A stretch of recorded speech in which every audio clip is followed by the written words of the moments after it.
बिस्मिल्लाहिर्रहमानिर्रहीम। अस्सलामु अलैकुम वरहमतुल्लाहि वबरकातुहू।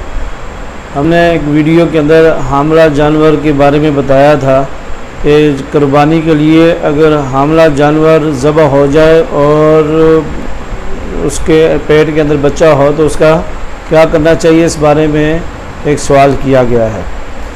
देखियो, हामला अगर जानवर आ गया है तो उसको ज़बह किया, उसके पेट के अंदर बच्चा निकला, तो एक सहाबा कराम रज़वानुल्लाहि तआला अजमईन ने नबी पाक सल्लल्लाहु अलैहि वसल्लम से पूछा कि या रसूलुल्लाह सल्लल्लाहु अलैहि वसल्लम, हम जब बड़े जानवर की कुर्बानी करते हैं तो उसमें कोई ना कोई अगर बच्चा निकलता है तो वो हलाल है या हराम है, उसका क्या किया जाए? तो आप सल्लल्लाहु अलैहि वसल्लम ने फरमाया कि उसको भी अगर दिल माने तो ज़बह कर लें, वो उसी तरह ज़बह करना है जैसे कुर्बानी को ज़बह किया है।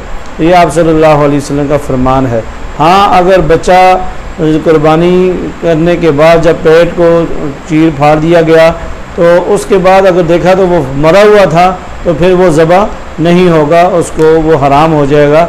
अगर वो ज़िंदा है और उसको ज़बह करें। इसमें कुछ लोग कराहत करते हैं कि वो बिल्कुल छोटा सा बच्चा है और उसको खाने का दिल भी नहीं मानता, तो फिर क्या किया जाए? तो उसकी भी ये सूरत है कि उसको सदका कर देना चाहिए। अगर फिर भी सदका नहीं किया, अगर वो बड़ा हो गया और बड़ा होने के बाद उसकी अगर अगली कुर्बानी पे भी आप कुर्बानी करेंगे तो वो कुर्बानी अदा नहीं होगी और नए सिरे से जानवर लेना पड़ेगा।